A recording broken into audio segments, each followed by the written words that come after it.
जय Hind to all. Welcome to Hit Learners for all. आज की इस वीडियो में हम बात करेंगे एक नए टॉपिक की जिसका नाम है एक्टिव वॉइस पैसिव वॉइस। बहुत इंपॉर्टेंट रूल है, हर एक ईयर में एग्जामिनेशंस में पूछा ही जाता है। हमेशा की तरह पहले रूल देखेंगे, फिर देखेंगे एमसीक्यूज को कैसे अप्रोच करना है। सबसे पहले भैया देखते हैं एक्टिव पैसिव होता क्या है।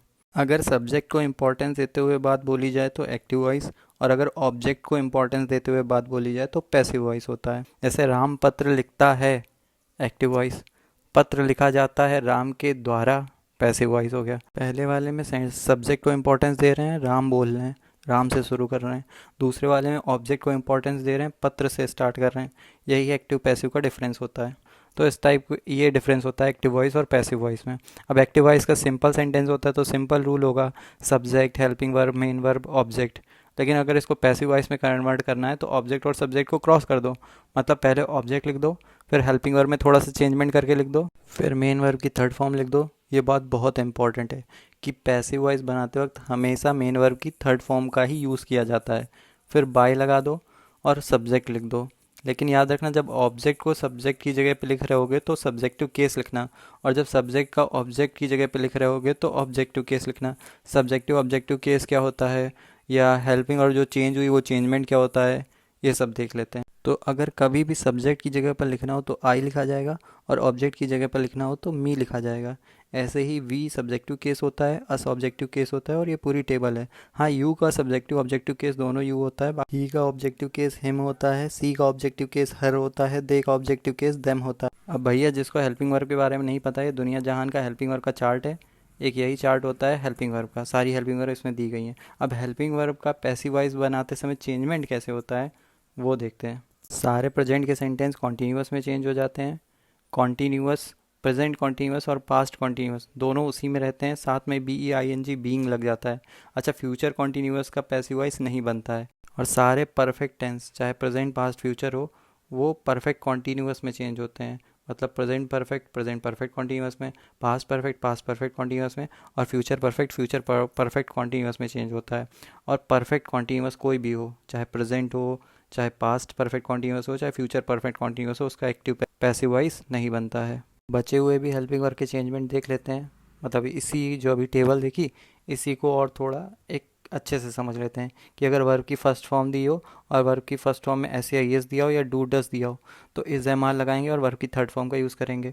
क्योंकि पैसिव वॉइस में हमेशा वर्ब की कौन सी फॉर्म का यूज़ होता है, थर्ड फॉर्म का। अगर वर्ब की सेकंड फॉर्म दी हो या डिड दिया हो तो वॉज वर लगाएंगे और वर्ब की थर्ड फॉर्म का यूज़ करेंगे। ऐसे ही is am are was were दिया हो और उसके साथ आई एन जी फॉर्म हो, मतलब कॉन्टीन्यूअस हो, तो वही लगाएंगे is am are was were plus I N G, और उसके साथ बीइंग लगा के वर्ब की थर्ड फॉर्म लगा देंगे। और अगर दिया हो has, have, had, will have, shall have, मतलब कोई परफेक्ट का हो, तो परफेक्ट वाले में केवल एक एक्स्ट्रा वर्ड जुड़ता है, वो क्या होता है, been. Has, have, had, will have, shall have, और उसके साथ एक एक्स्ट्रा बीन लगा के वर्ब की थर्ड फॉर्म लगा देंगे। अगर will, shall, can, could, may, might, would, should, must, is to, am to, are to, was to, were to, has to, have to, had to, will have to, shall have to दिया हो तो इन सब के बाद B लगा देते हैं। मतलब ये सारे वर्ड्स जो भी दिए वो वैसे ही लिखेंगे, प्लस बी लगाएंगे, प्लस वर्ब की थर्ड फॉर्म का यूज़ करेंगे। था भैया वर्ब में बदलाव कैसे होता है। मतलब हेल्पिंग वर्ब का चेंजमेंट हमने देख लिया, सब्जेक्टिव ऑब्जेक्टिव केस देख लिया। अब एग्जाम्पल देख लेते हैं। पहला एग्जाम्पल है Ram writes a letter. Writes verb की फर्स्ट फॉर्म और उसमें एस या एस लगा है। सबसे पहले ऑब्जेक्ट आ लेटर है, आ लेटर को आगे लिख दिया। फिर वर्ब की फर्स्ट फॉर्म में एस या एस लगा था तो इज़ लगाते हैं, इज़ लगा दिया। राइट्स वर्ब की फर्स्ट फॉर्म है तो रिटर्न वर्ब की थर्ड फॉर्म हो जाएगा। फिर बाय लगा के सब्जेक्ट लिख देंगे, सब्जेक्ट क्या था, राम, तो राम लिख देंगे। दूसरा एग्जांपल है ही इज़ टीचिंग हर। अब हर कौन सा केस है, ऑब्जेक्टिव केस है, सब्जेक्ट की जगह लगाएंगे तो हर का सब्जेक्टिव केस सी हो जाता है, तो सी से सेंटेंस को स्टार्ट करेंगे। अब इस टीचिंग कॉन्टीन्यूअस है तो कॉन्टीन्यूअस उसी में रहता है। इज़ बीइंग, बस एक बीइंग एक्स्ट्रा वर्ड जुड़ जाता है तो सी इज़ बीइंग टॉट बाय। अब ही सब्जेक्टिव केस है, इसका ऑब्जेक्टिव केस क्या होता है, हिम, तो सी इज़ टॉट बाय हिम। चलो अब कुछ प्रीवियस ईयर में आए हुए एमसीक्यूज़ देख लेते हैं। पहला एमसीक्यूज़ आईसीएसई 2025 के एग्जामिनेशन पूछा गया था। The coach taught the children the rules of the game, और द रूल से स्टार्ट करना था। तब भैया हमने सेंटेंस पढ़ा, सेंटेंस में टॉट था। अब टॉट वर्ब की सेकंड फॉर्म है, वर्ब की सेकंड फॉर्म दी हो तो वॉज या वर लगता है। वॉज या वर कितने कौन से ऑप्शन में, केवल एक ही ऑप्शन में, तो कौन सा ऑप्शन सही हो जाएगा, ऑप्शन डी करेक्ट हो जाएगा। चलो अब नेक्स्ट एमसीक्यूज देख लेते हैं। नेक्स्ट एमसीक्यूज आईसीएसई 2024 के एग्जामिनेशन में पूछा गया था। The children have broken the window pane. इसमें हैव दिया है, जब हैव दिया हो या तो हैज़ एक वर्ड एक्स्ट्रा जुड़ जाता है केवल बीन, या तो हैज़ बीन होगा या तो हैव बीन होगा। अब द विंडो पेन सिंगुलर है तो सिंगुलर के साथ क्या आता है, हैज़ बीन।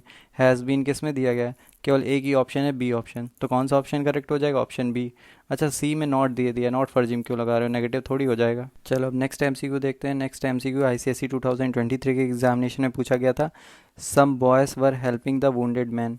वर के बाद वर की आईएनजी फॉर्म हेल्पिंग दिया है, मतलब ये कॉन्टीन्यूअस हो गया, तो कॉन्टीन्यूअस उसी में रहता है, या तो वॉस और या तो वर लगेगा और उसके साथ साथ बीइंग लग जाएगा, तो वॉज बीइंग केवल एक ही ऑप्शन में है, ऑप्शन सी करेक्ट हो जाएगा। अब नेक्स्ट क्वेश्चन की बात करते हैं। Next MCQ ICSE specimen paper 2024 का क्वेश्चन है। The parents have trained their children well. अब हैव ट्रेंड है, हैव जब हैज़ हैव दिया होता है तो हैज़ हैव ही लगता है, प्लस उसके साथ एक एक्स्ट्रा वर्ड बीन लगता है, तो हैज़ हैव और बीन किस में दिया है, केवल एक ही ऑप्शन में, ऑप्शन डी करेक्ट हो जाएगा। चलो अब नेक्स्ट एमसीक्यू देखते हैं। Next MCQ ICSE specimen paper 2023 का क्वेश्चन है। My father gave me a pen. Give verb की सेकंड फॉर्म होती है, वर्ब की सेकंड फॉर्म दिया हो तो वॉज या वर्ब में कन्वर्ट होता है, और वॉज या वर्ब के बाद वर्ब की थर्ड फॉर्म आती है तो वॉज गिवन, क्योंकि पैसिव में हमेशा वर्ब की थर्ड फॉर्म लगती है, और वॉज गिवन केवल दो सेंटेंसेस में, बी और डी में। अब एक लास्ट में मैंने बताया था कि बाई लगा के सब्जेक्ट लिखते हैं। सब्जेक्ट क्या है, माई फादर, तो माई फादर बाई लगा के किस में लिखा है, केवल एक ही ऑप्शन में, ऑप्शन बी में। अब बात करते कुछ और एमसीक्यूज़ की, ये कुछ और एमसीक्यूज़ हैं। इनमें सेंटेंसेस को पहले दूसरे में तो पैसिव से एक्टिव में कन्वर्ट करने को कहा गया है, तो जो अभी एक्टिव पैसिव का रूल आपने सीखा उसको जस्ट अपोजिट कर दीजिएगा, और थर्ड वाला सेंटेंस पैसिव में कन्वर्ट करना है। आप लोग ट्राई करिएगा, करना है तो पूछ लीजिएगा। आई होप अब इस टॉपिक के सारे डाउट्स आपको क्लियर हो गए होंगे। अगर फिर भी कोई डाउट रह जाता है तो आप कमेंट सेक्शंस में पूछ सकते हैं। मिलते हैं एक नेक्स्ट वीडियो में नेक्स्ट टॉपिक के साथ, तब तक के लिए जय हिंद।